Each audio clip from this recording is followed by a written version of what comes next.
devil. Oh, here comes the devil. Oh, here comes the devil. Oh, the devil with the devil, says I. Shh, look out for the devil. Look out for the devil. Look out for the devil. Oh, the devil with the devil, says I. You're so afraid of old man Satan, now why don't you stop your hesitating? You're gonna be a long time dead, so the devil with the devil, says I. You're always giving me the dickens, telling me that life's no easy pickings. But just as long as I have fun, why, the devil with the devil, says I.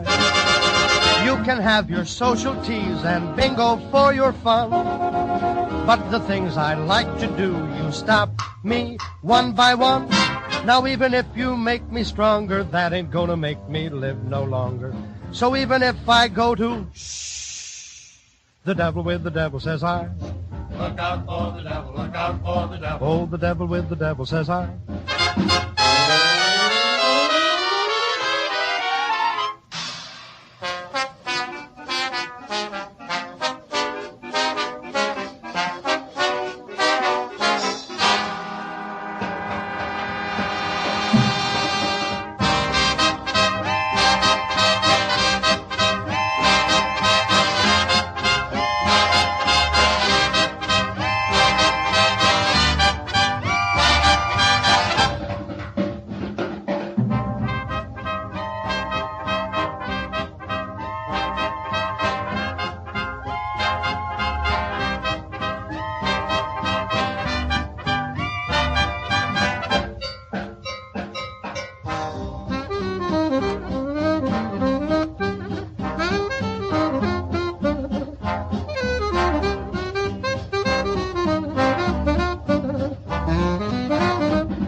Welcome to the Leo Zagami Show with Leo and Christy.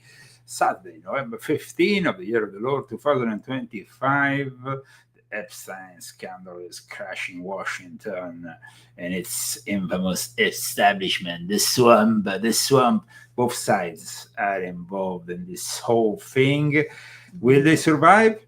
Who knows? And who cares? No, actually, we care. We care. We are the bullshit busters, remember? We care a lot. And it was really timely to publish a book like this one, The Rise and Fall of a Frankist Monster, which focuses on the milieu of Jeffrey Epstein, on his own roots, on his own ancestors, the ancestors of all the people surrounding him, to prove that he is the product of the most powerful Jewish sect, the Sabbatean Frankist sect that nobody wants to talk about.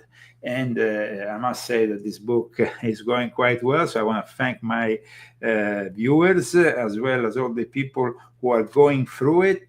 If you like this book, review it on Amazon. Yeah, do it. Review it, do it. Who are our sponsors today, Christy? Daniel and Malgorzata Mintza. Oh, okay. And Joanne Otenero. She does the Mensile, a monthly thing. So. Okay. For those who want to help us out, you can do it with GoFundMe.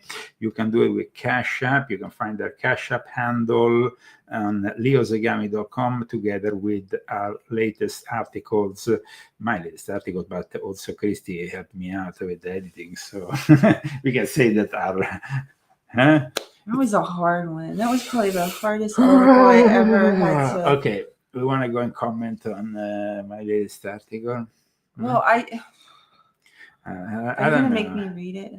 Maybe. Well, you need to let me know, because if I need to do that right away before you start commenting. Okay. The latest article, yes, focuses, of course, on, first of all, on the Pope Leo XIV. Why?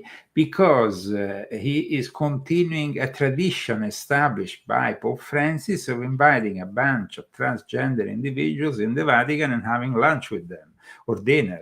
And I've been talking about how the Vatican is being transformed and all this transgenderism that is being pushed by the Jesuits in volume 12 of my Confessions, the last installment of the Confessions series, a great bestseller, a great book that a lot of people have appreciated, and I highly recommend. And that more people need to appreciate, if you ask me. Well, absolutely. But first of all, let's go into my latest article, which... I didn't see that picture you picked. Well, it's the picture of Pope Leo XIV together with one of the most outspoken transgender activists, which will join him tomorrow for this event at the Vatican. Okay. I mean, the crazy thing here is that tomorrow is really dedicated to the poor people, the people who are the last, the abandoned, the World Day of the Poor. And instead, the Pope invites a bunch of transgender individuals. In any case, Christy, this is Alessio, now Alessia Nobile, who will be the main spokesperson for the transgender community to join Leo XIV. Couldn't they pick a... Where did you get that pic from? Well, I got it. I got it. I mean, why is that even a pic? Why? It's horrible.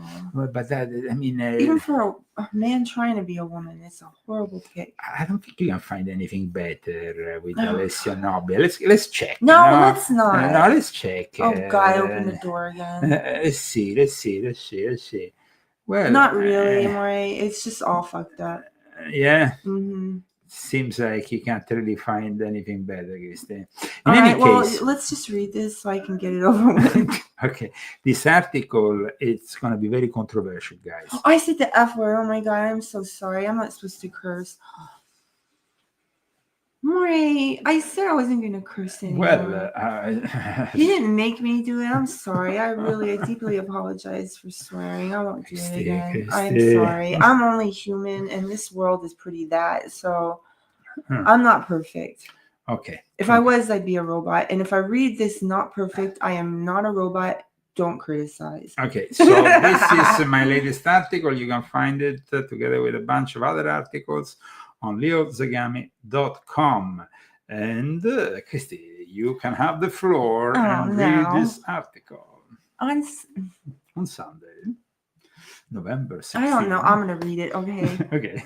On Sunday, November 16th, Pope Leo the 14th will meet and dine with 5 transgender people, among them Alessia Nobile, a well-known transgender Catholic activist from Bari, during an unusual lunch at the Vatican.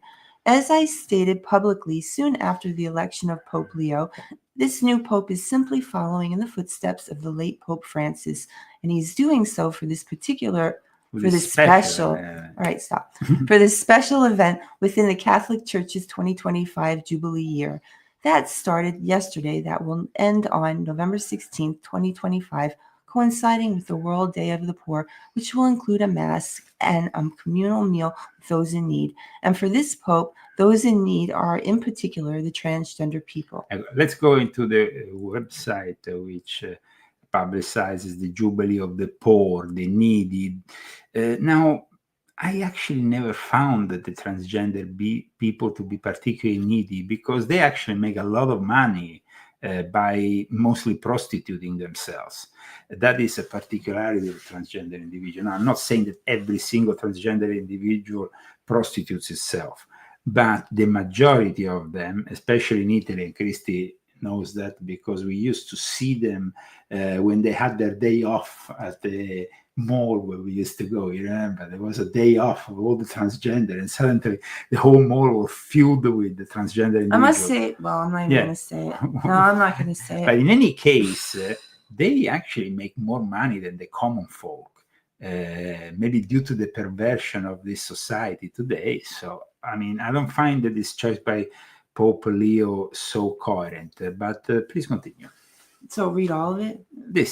All right. As I wrote in Confessions of an Illuminati Volume 12, History, Secret Societies, and the Politics of the Jesuit New World Order and their Luciferian court, the late Pope Francis publicly opened the Vatican on more than one occasion in the last few years to transgender sex workers and transgender men in general.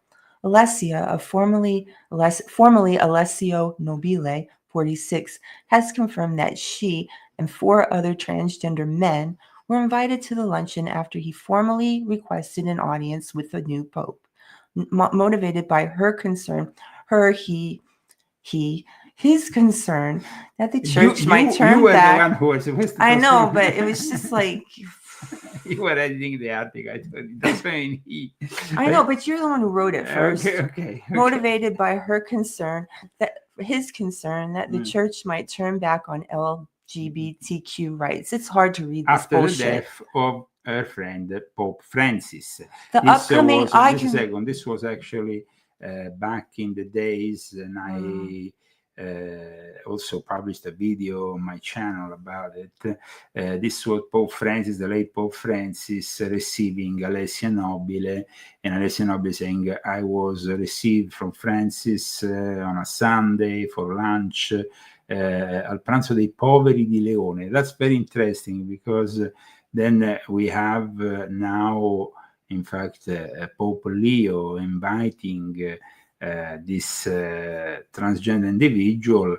And of course, like I explained here in the article, we had not so long ago, in early September, the visit of Father James Martin with outreach and all, and over 4,000 transgender individuals and their families in Rome for this jubileum. So this is the article. Christy, if you want to continue. Okay, I'll continue. I'll do my best. Some things in the way. Okay. Here we are. Okay. So they were invited, and of course the upcoming meeting at the Pope's luncheon is in fact seen as a continuation of Pope Francis' legacy, guided by Father James Martin, like I just said. Then we have... the lunch will take place in the Paul VI Hall following Mass for the World Day of the Poor, when hundreds of homeless and marginalized people are due to dine with the Holy Father. Nobile says he interprets Pope Leo's lack of any public comments on transgender matters, and until now has encouraging. I can't read this. Okay, it's really encouraging rather than discouraging.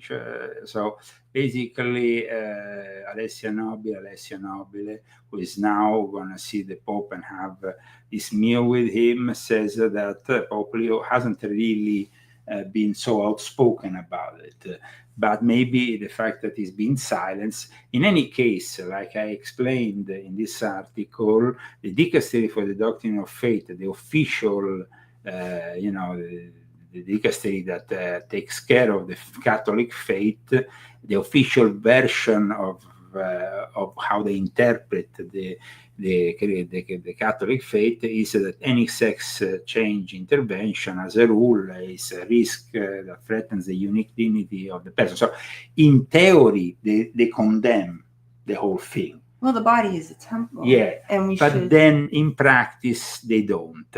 Now, in any case, here we enter. This is why I had such a hard time. This was really the difficult part for you of the article. It was the whole, but it's the whole thing. It's just... Okay, let's go.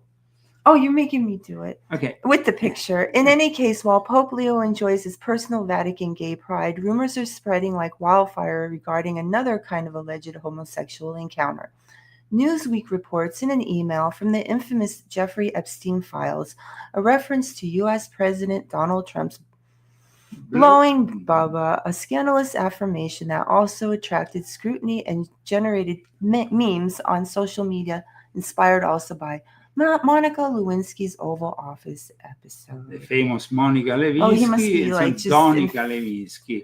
Now, oh my guys, God. I mean, Jimmy Kimmel, he's going to go crazy over this. Than's a lot. You're an idiot, Donald. No, the problem here is this. Okay, this mail sent by his brother, who tells basically to ask Bannon, who suddenly we discover through these mails, first of all, that Steve Bannon, who did if you remember, we discussed this on our show, a documentary that was never brought out with that recorded, I don't know how many hours with Jeffrey Epstein, might have been actually an excuse to spend time with Jeffrey Epstein, because from the mails we now have, Steve Bannon comes out as an advisor to Jeffrey Epstein, even after he was condemned, as somebody who tried to take care of his image and so on.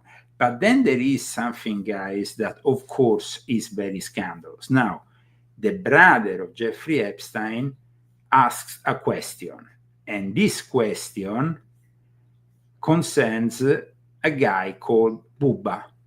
Now, Bubba... Is it Bubba? Baba. Bubba. Depends from the way you want to... It's Bubba. Baba, okay. I think. Is how do you spell it? Here, this. Bubba. Okay, so it says, ask him, Bannon, if Putin has the photos of Trump blowing That's Baba. so wrong. Now, the problem here is... Now, first We of don't know all, it's we true. are... This is March 2018. Epstein starts to feel the pressure, of a system that is closing down on him. He's pretty desperate. We see that in the mails. He starts to, of course, for years he had been saying that he had material of some kind on Trump.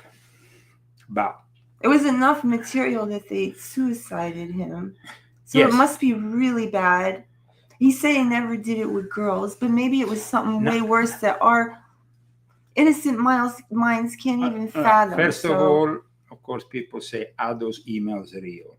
Now, the emails are real because they have been made public by the oversight committee that is basically, part is Congress that is making them public. Either the Democrats, also the Republicans that are now counteracting with making public more material from the Jeffrey Epstein files.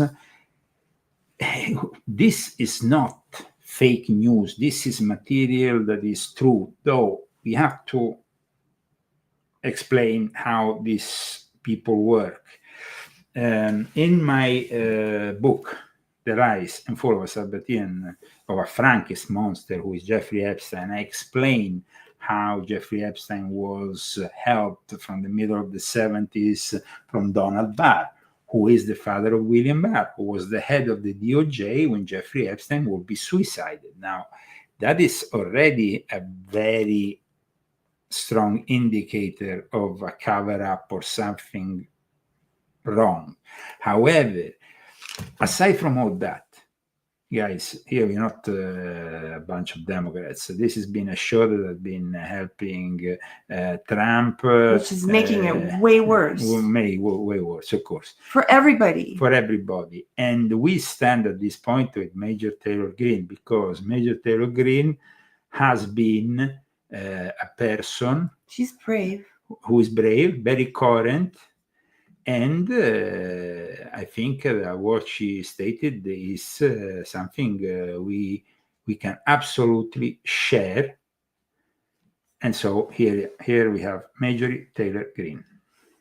These women have been waiting, some of them for decades. I talked to several victims that were raped by Jeffrey Epstein back in the 90s. And so this is information that has needed to come out for a very long time. And the American people have demanded it.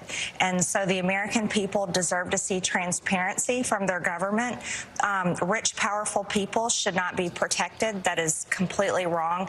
And it's a message to victims everywhere, victims of rape, human trafficking, and children who are trapped in terrible situations, that the government will not protect the predators, that we will work hard to protect the victims. This is very important. We can't protect the predators, regardless of our political affiliation, regardless of the fact we are Republicans or we are Democrats. This is about the victims. That's why this book has been dedicated, first of all, to the victims of Jeffrey Epstein. This book really doesn't have a position on Trump or on a specific political current. This book demonstrates the history, the ancestry, the background that has created these elite people who deem themselves untouchable, who have helped the rise and eventually also the fall of Jeffrey Epstein. Major Taylor Greene might not be for somebody here in the chat, somebody we can trust, but we cannot trust somebody like Trump, who has campaigned together with people like Dan Bongino, Kash Patel, and so on transparency, on revealing everything about Jeffrey Epstein, and now is doing everything possible to cover up. He's a liar. Because it's not about the fact that Trump has or not done a blowjob to Bubba, whoever Bubba is, or if, because Virginia Giuffre has confirmed in her book that Trump was a gentleman, and the emails confirmed that Trump spent time with Virginia Giuffre. So Trump was never really a criminal, and in my book, I explained that no criminal activity from Trump has ever been detected. However, there is definitely shameful activity that will probably ruin his reputation. But at the same time, Trump is covering for other people who are much more powerful than him, that are holding the interests of Washington behind the scenes by financing one or the other political party.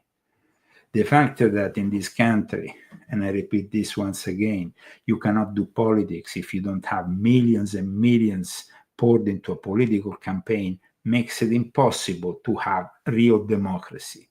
Until people realize that we need to get rid of the powerful interests of the lobbies that forge and create this political environment, we're not going to be able to have anybody that can really drain the swamp. However, when you campaign on something, you need to maintain your promises. You have to be a man of your word. Trump is losing ground, but now knows that. And for that reason, immediately now he's starting to rediscuss the tariffs. He's starting to focus on the prices in the supermarkets. After months in which I have told you here from the show, the Leo Zagami Show, we're not a big reality. We've been censored left, right, and center. On the contrary of my colleagues who have hundreds of thousands of subscribers, Leo Zagami, who has been here saying the same things for over 20 years, I am censored, and the truth you can find in my books, of course, if you are interested. But the problem is that when you come on this channel, you are simply part of a very limited amount of people that have managed somehow to bypass the shadow banning, the censorship, the lies that often are also said regarding my... You've been right about everything. But I've been right about everything, and that is... Except Trump dying. He didn't die. Well, that thing with him being sick. But Trump now is coming out, the fact that he is sick. And he had to actually counteract it during the Air Force One. However, let's go back to the fact that we have dodged the bullet with Kamala Harris. She was an incompetent, and the Democrats, the way they were with Soros, They're just both in on it. Both of the parties are in on it. Yes, the thing is that we have to be realistic. Being independent today might be actually the best decision, because affiliating to one or the other political party doesn't seem to have. They don't seem to have honesty as their just priority. All a bunch of liars. This is what Trump has said regarding Major Taylor Greene after he took away his endorsement. Taylor Greene is not anyway, I mean, she is a very different thinking than I have.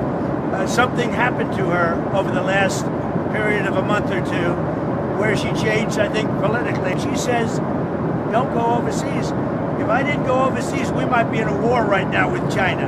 If I didn't have a relationship overseas with China, with Japan, with South Korea, with all of them, Malaysia, I went to Malaysia, but visited many more countries than that.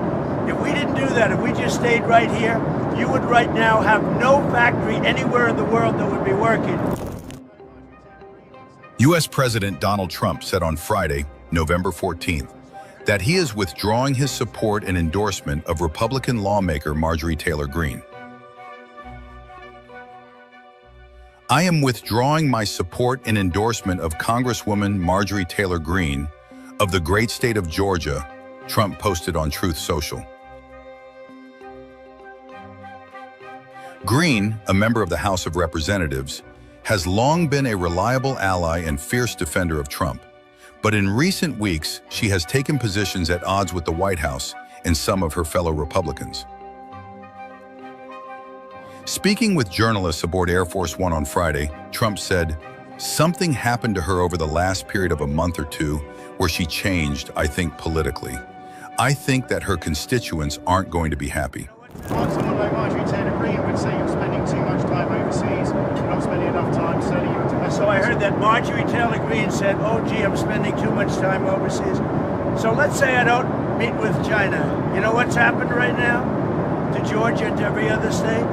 They're not working because your magnets and your rare earths would have kicked in and there wouldn't be a factory in the world that was working. If I didn't have a relationship overseas with China, with Japan, with South Korea, with all of them, Malaysia, I went to Malaysia, but visited many more countries than that. If we didn't do that, if we just stayed right here, you would right now have no factory anywhere in the world that would be working because of rare earth with China. Not only that, we made a deal with China. We take in billions and billions of dollars. We made a deal with Japan. We take in billions of dollars. We made a deal with South Korea. We're taking in billions and billions of dollars. If I would stay home, none of that would be happening. Well, Trump, of course, has done also positive things, but he campaigned on certain, subjects, certain topics that were of interest for his electorate. Well, it was the most important thing to us because we were all broke and we were looking for some reprieve from it. So yes, first of all, he promised that the prices will go down in the supermarkets, inflation will go down. The whole thing didn't manifest in the way because that he had prospected, because of course he started with the tariffs, and now in fact he's countering. He's kind of like pedaling back on some of the things that he has done, because he knows that the majority of Americans that are going to be electing the next, in the midterm elections, we're going to manifest a new Congress. They want to have results that are not there. And so results also regarding the cost of living, which of course is not only the gasoline at the pump, but is what you find at the supermarket. And if what you find at the supermarket is constantly going up, and it is, then of course now Trump will have to fight that. So Trump, I'm sure, being a practical man now, that's why he's immediately intervening on the economic side of things. But however, he has also campaigned on the Epstein thing.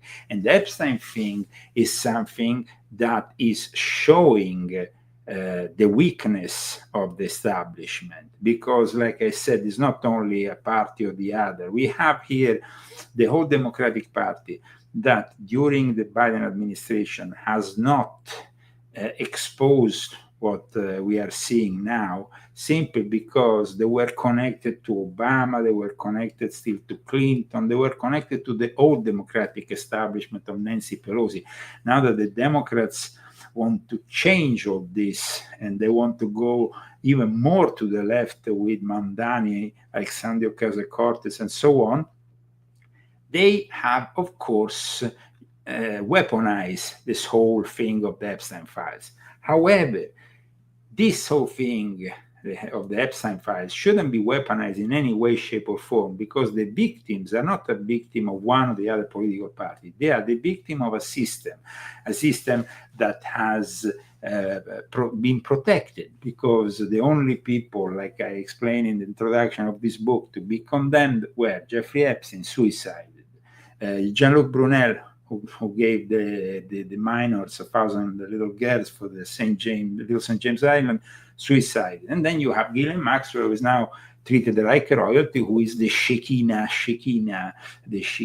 of the situation, who has this obviously big power. And then you have Zorro Ranch, you have all the transhumanism experiments, you have all that element that, in fact, I have depicted by also creating in the cover this Jeffrey Epstein with Frankenstein, the monster of Frankenstein, but also Dr. Frankenstein, because he was somehow a mad scientist of sorts, Jeffrey Epstein. So I speak about the island in this book, but I speak also about what happened at the Zorro Ranch. I speak what happened in New York. I explain how Les Wexner helped him out after Donald Barr helped him out, and that both of these people have Sabbatean Frankist origins, and that all the people of the mega group in 1991 are still very much, those who are still alive, very much in power, very powerful people of the establishment behind the scenes, are unwilling to have Donald Trump revealing more about the Epstein scandal. So it's not about Trump here, it's about much more than Trump. And so it's important that we expose all this.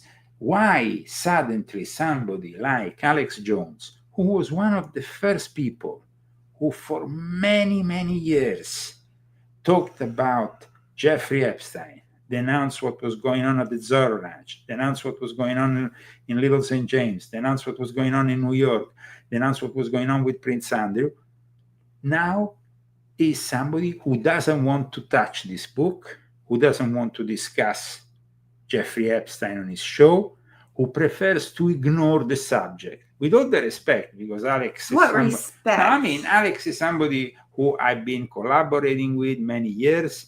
And of course, I mean, he's a guy who has done also some good things. But if you change your mind, tell us why. Tell us why you are not willing to touch this. This is not a question. You know, Jeffrey Epstein is not now simply a prerogative of the left to expose Donald J. Trump.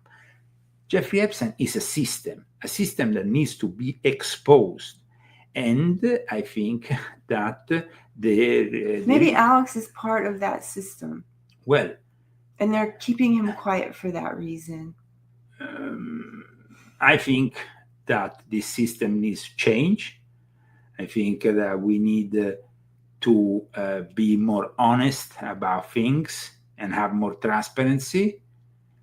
And of course, it's very interesting what is happening, but it's also very damaging for the conservative movement, for the Republican Party, who is going to pay at the next elections if they don't change. I mean, it's mathematical here.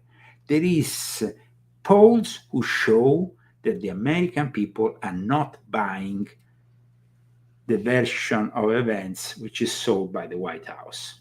Morning. The pressure is mounting on President Trump and the Justice Department to release all of the files related to the Jeffrey Epstein investigation. After a House committee made public 20,000 more pages of documents, the House is now set to vote on the matter next week. And among those demanding full transparency, Epstein's survivors. Here is one of those survivors who talked to Aaron Burnett. fact, we need the government to release everything that's in these files, of course with the appropriate redactions to protect the privacy of the survivors, but we really need this information to be out there so these crimes can be investigated. I think it's really upsetting to us that this is so politicized when it's not a political issue. This was a crime, and it's a crime of sex trafficking, and we really just want to see justice for the crime that happened to us. Survivor Liz Stein there, just asking for justice. CNN's Harry Enton is here with us. Now, look, when you talk to you hear from the victims, it is very clear what they want. They've made that clear again and again. What does the American public think about how Donald Trump has been handling the Epstein files compared to all the other issues that he brought up during the campaign? Yeah, you know, Donald Trump is underwater on basically every single issue he ran on in 2024. But the Epstein files, the Epstein case, are especially dreadful for him. I mean, especially dreadful for him. Now, let's go back to what I've been exposing in my book. My book starts with an introduction in which I state, are you still talking about Jeffrey Epstein? President Donald J. Trump said, quote, are you still talking about Jeffrey Epstein? President Donald J. Trump said in response to seemingly annoying questions from journalists about the convicted sex offender in the summer of 2025. And this is the start of the introduction that then leads us to a much more in-depth analysis than anybody else has ever done on Jeffrey Epstein, and also on the state of Israel. It's also not an anti-Semitic book, so you don't necessarily need to, be like Nick Fuentes and bash the Jews and glorify Adolf Hitler, that, by the way, was a guy who was conceived with the Sabbatean Frankist rituals in 1888. These are the words of Rabbi Antelman, and who was partly Jewish Sabbatean Frankist.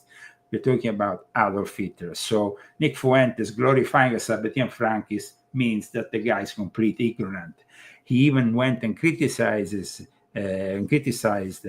Candace Owen, who maybe is a little bit naive and doesn't know how to explain certain concepts, and mentioned the Sabbatean Frankist.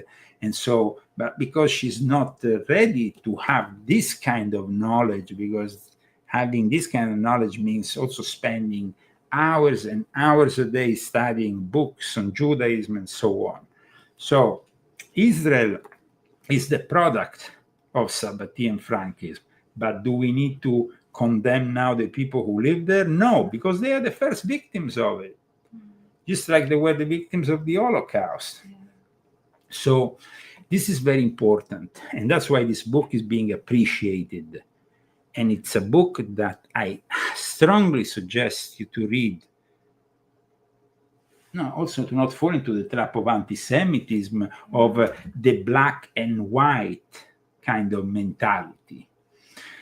The United States of America nowadays politically dominated by AIPAC, but this book tells you who is behind AIPAC. So, there is always something behind. And AIPAC nowadays, it's always accused by everybody of being, this Jewish interest organization that leads American politics. Yeah, but who is guiding AIPAC? And then we discover that the people who were behind Jeffrey Epstein were not specific of America or this or this other country. They guide multinational companies who make billions. They don't care about, the interests of this or this other country. If they don't care, their priority is to care about their own businesses, that they thrive, that they are successful. So that is one thing. But then we have, like I stated, Trump, who wants to go on the offensive at times in a way that now is becoming evident to the American people. We are not in a cult here, okay? We are not in a cult. We don't follow Trump blindly whatever he does. If he does something good, we say he has done something good. Yeah. He has promised the end of the war in Ukraine. The war in Ukraine is continuing. This week, heavy accusations against one of the main collaborators of Volodymyr Zelensky, who had a toilet made of gold, a bidet made of gold, who had all these, who had billions in his, who is stashing, who is basically putting away money, which is our money. Remember that. So these people continue to finance a war when Trump, during the campaign, promised us no more wars abroad. And what has happened in the last few weeks with Venezuela, the possibility of entering another war. I mean, we know that Venezuela is an oil-rich country. We know that it could be the next Iraq. But that is exactly a neocon kind of setup, a mentality that we were supposed to reject when we elected Trump. So this is very important, understanding that Trump is going to lose if he doesn't change.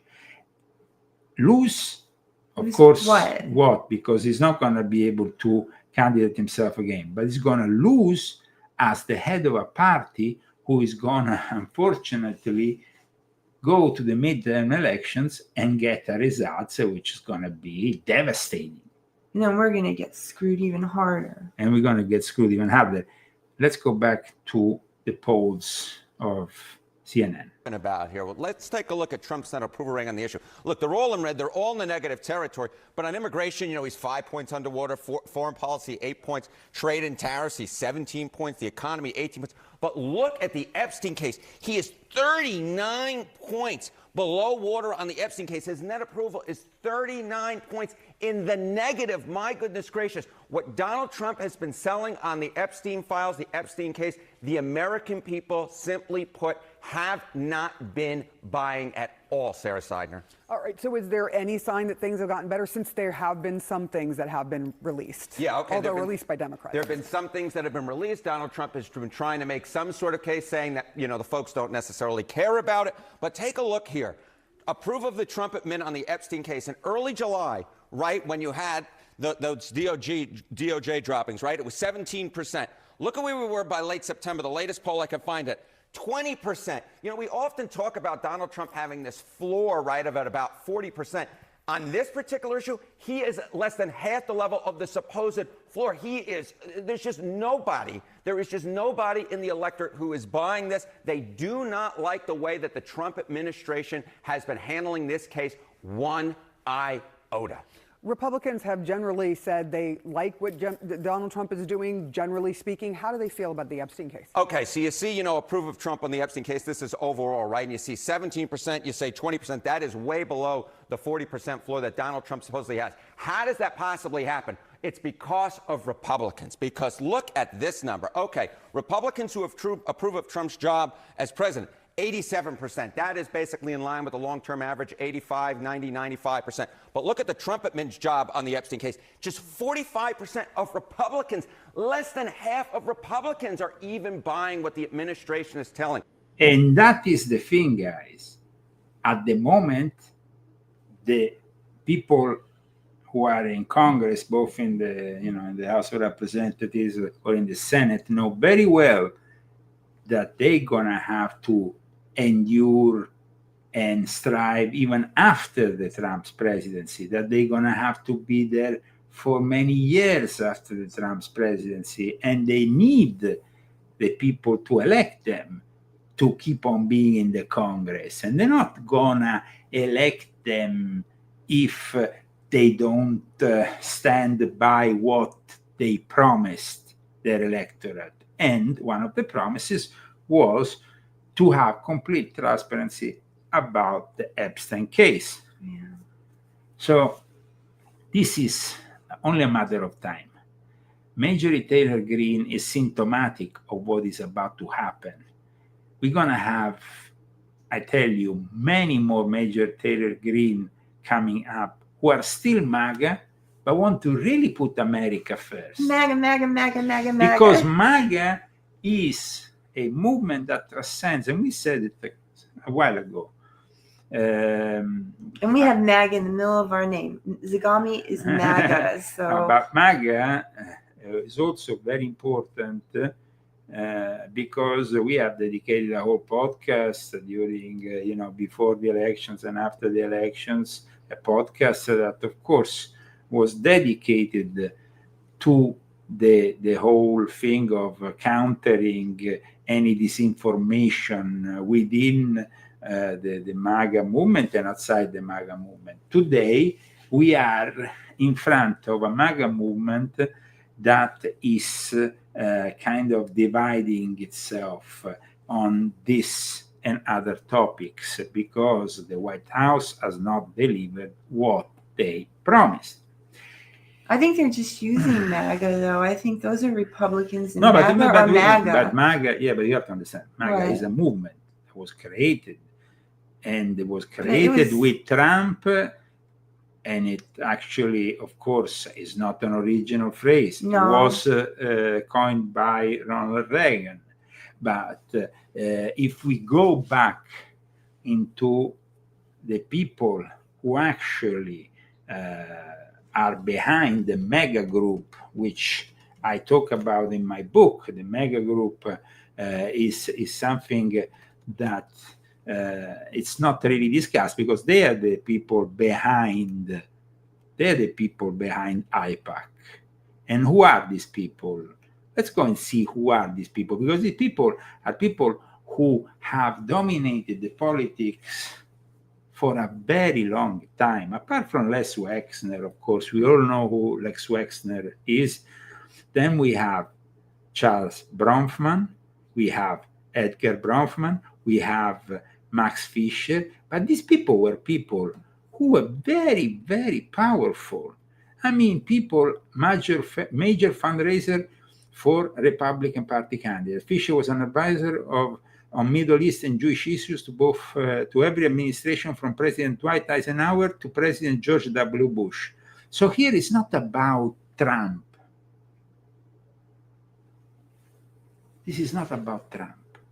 This is about a system that for decades after the Second World War and the creation of Israel has delivered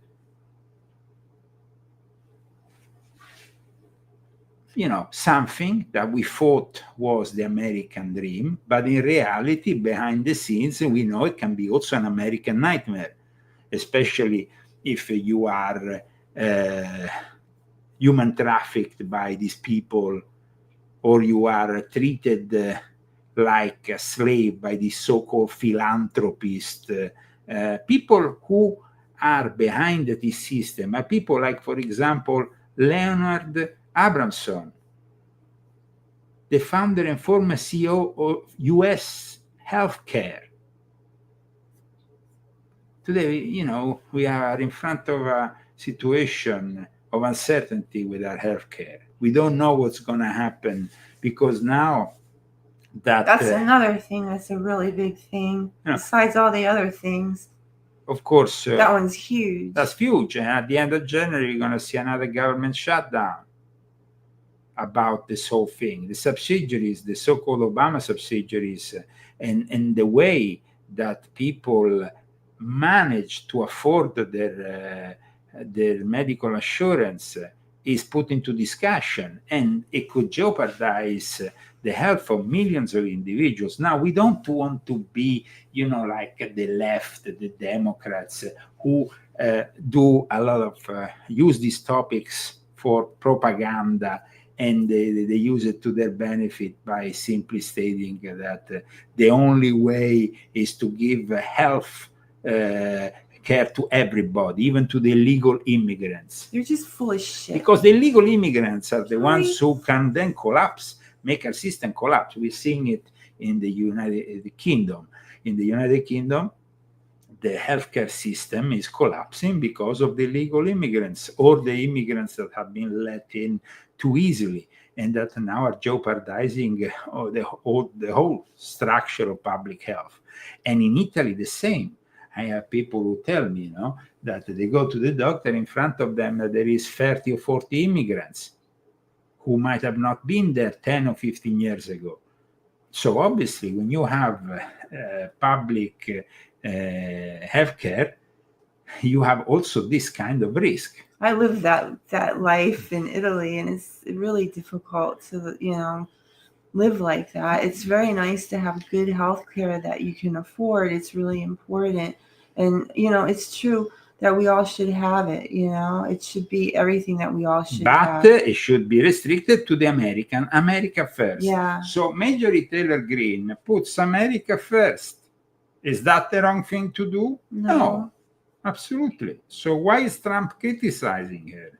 Why is Trump criticizing? Because that's what he does. He even criticized his own followers and said they were whatever he said. I'll never forget that. That's when I stopped believing in him. That was really the moment in which something started to crack into the system. Because when you say anybody who, and he actually states it once again in the last few days, I didn't know if you that. are a Republican and you vote to have everything from the Epstein files released, somehow you are betraying the White House. This is not. That's a lie, and it's bullshit, and it's not true. But and it's mean. Let's go back to the polls. We're not necessarily sure whether or not this case has moved the ball on Trump's overall approval rating yet, but I can tell you that the more that this case is in the news, the worse it is for Donald Trump, because simply put, it is his worst issue by far. We could be seeing a vote on this next week. This case is not going away anytime soon. It is not going away anytime soon, and that is bad news politically for Donald John Trump. All right, thank you so much, Air Harry Enton. And now joining us is John Berman, hopefully. Thank you very much. He's over there. I am so pleased to be with you today, Sarah Seidner. Thank you very much. With us now also is senior politics reporter for Axios, Mark Caputo. They're all joyful. I mean, you see it in them too. So I mean, it's like, of course, they're filled up with the joy. They're so happy about it. I'm not happy about it. I wasn't happy to hear any of this stuff. And I need more proof about the email about the thing that you said. That was I mean, that is. And I don't really care anyway. Yeah, okay. I really don't. No, yeah, of course. I really don't want to know that. If he wants to do that, it's his business. But he shouldn't call people perverts when he's one. Well, in any case, regarding the health of Donald J. Trump, now apparently there is some true concerns. Could you tell us why you needed to get an MRI? I understand that the results were good, but what was it for? Because it's part of my physical. Getting an MRI is very sad. Why you think I shouldn't have it? Other people get them. Typically, an MRI I had an is a MRI. specific part of your body. Here's what the story is.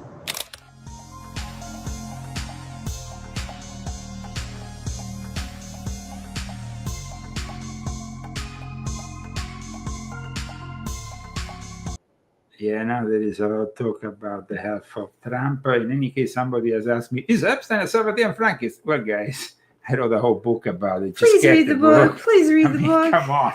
Please read the book. This is... You can't afford the book. This is a book that we're selling for only $16. We'll never raise it up. We won't. And we don't make, people, we just make what we... I have colleagues who are selling their books for double the price.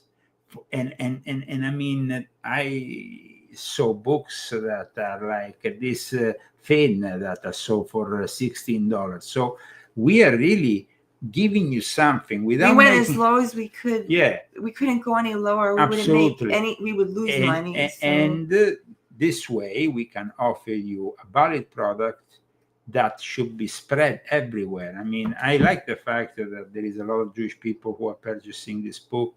A lot of people in Israel who are starting to buy this book because the truths that are in this book are very relevant to the times we are living. You can buy it on Amazon. I know it's also sold through other means on platforms like eBay for prices that are way over the top.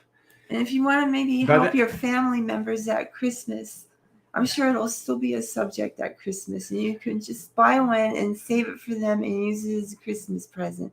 So if you already bought one, and you can save it and give them as Christmas presents. It's the best gift is the gift of knowledge. So now, the American people, like somebody is saying, they don't know about the Sabbatean Frankists. For that reason, they really should read this book, because the amount of evidence that I have brought together from verified sources. I mean, this is not just stuff that you can find and then debunk. There is nobody who has been able to debunk one word written in this book, because the sources have been cross-referenced. I have managed to really... It was really a tough book. A tough book to...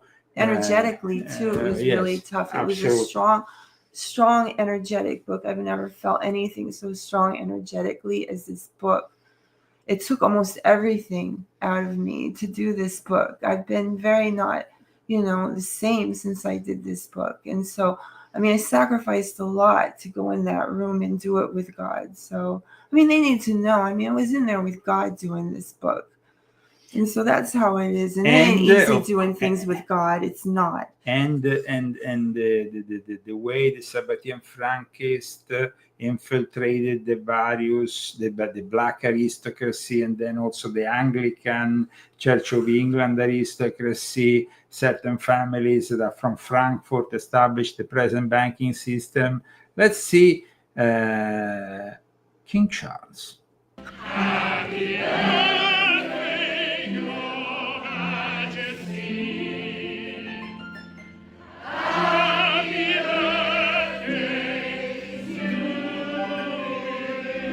Now, we all know what happened to his brother, who is now no longer able to be called the prince, at least publicly. But what about King Charles, who, when he was Prince Charles, he was hanging out with Jimmy Savile, one of the worst pedophiles in history? It's an act of hypocrisy to kick out your own brother from the estate and then not admit that he has hung out for years and used them even as an advisor. Jimmy Savile. You can find it, of course, in... it's one of the first revelations I read. I was like, wow, what is this? And, of course, you can read extensively about it in Volume 8 of my Confessions. But it is really important to understand the level of hypocrisy of these people, no? Somebody like King Charles, who with Prince William kicks out the brother, when himself he has a lot of skeletons in the closet, to say the least, including that time in which he was photographed kissing a man. Maybe he thought it was Camille, but who knows? He's also a little bit... Why? So now, we have this... either you are or you're not. I don't know. All these people seem to be a little bit perverted. They seem to be a little bit perverted. I'm sorry to say, but they all seem to be a little bit perverted. Now, we need that Trump does something drastic. Like, for example, if Trump tomorrow morning, instead of waiting the Congress, released all the Epstein files, he might have still have a chance. If he doesn't do that, no, but at least he has a chance to show that he wants to. I don't know about that chance. Because, going after the Democrats and issuing an official declaration of war by using the DOJ, going after the Democrats involved with Epstein and Bill Clinton, that is also something that we have this instrumental use of the judiciary that was, of course, criticized during Joe Biden's presidency, and now has become on steroids with Donald J. Trump doing something like that. So let's try to preserve a democracy rather than instead becoming like some kind of third world banana republic. In my latest book, I explain that even if they reveal the Epstein files, they will never reveal the whole truth about Jeffrey Epstein. They will not show you the videos of Ehud Barak raping Virginia Giuffre, a former prime minister of Israel, or the other powerful people involved with Jeffrey Epstein, because they are too powerful. So even this release that everybody is talking about of the files is going to always be partial. Remember that. But to know the ultimate truth about the Epstein case, read this book, The Rise and Fall of a Frankenstein Monster, Exposing Jeffrey Epstein and the Most Powerful Jewish Sect in the World. This is the book you need. Explaining also because there is an explanation here that has to be done when you have a private audience with the future saint of the Catholic Church and you get blessed. Why? Okay, guys, thank you. Show me my ponytail fall down. Oh, yeah? I had it in a ponytail, and then the whole thing like fell out. It's weird. That's so weird. It's like weird. Whoa, my ponytail fell down. Okay. Okay. Now there is this statue that was placed in front of the Congress. Then it was placed in front of a mall. Now I don't know where it's going to be placed, but here it is. The statue of Jeffrey Epstein and Donald J. Trump. What is this now? Oh my God. This is in Washington, D.C. The statue was placed first in front of the Congress, but then they moved it, and now it's in front of a mall, but I think now it's going to be moved. Oh my God, this is hilarious. This is so annoying. In honor of Friendship Month. Oh my God, that is so annoying. And people. I have been laughing a lot, though, at this funny stuff. I mean, sometimes I laugh because it's just, you know, some of the stuff that they say is true, like the ones that are, like the comedians that are joking.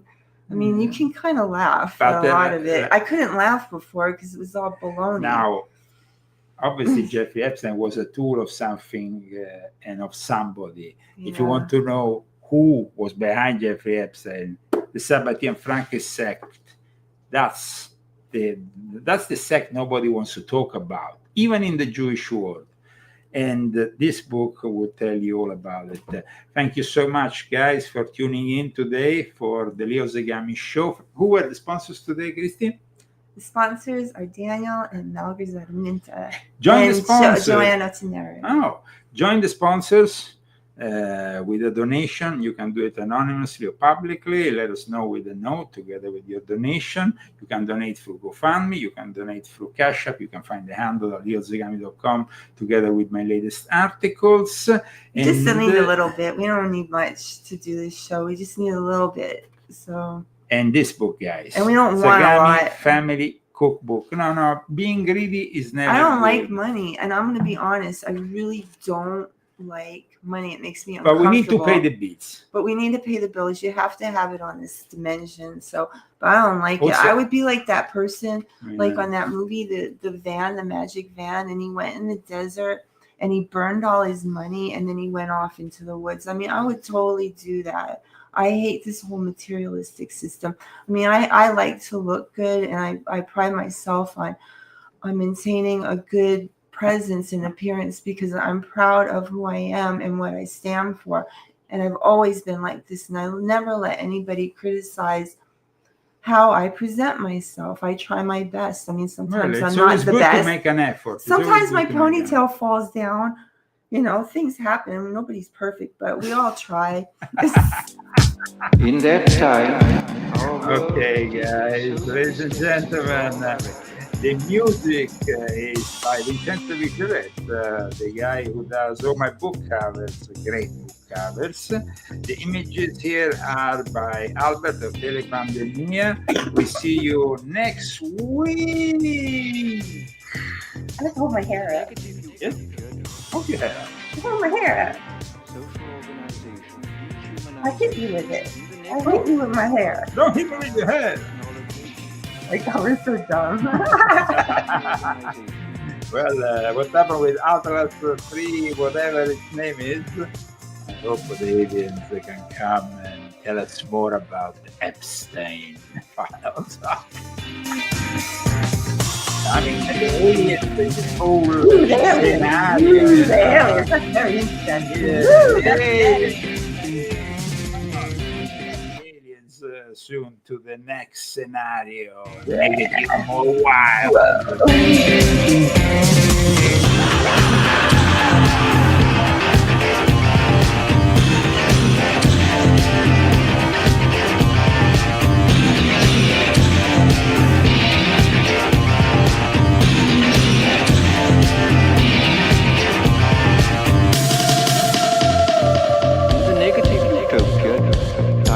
Technology, social organization, dehumanization.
Technology, social organization.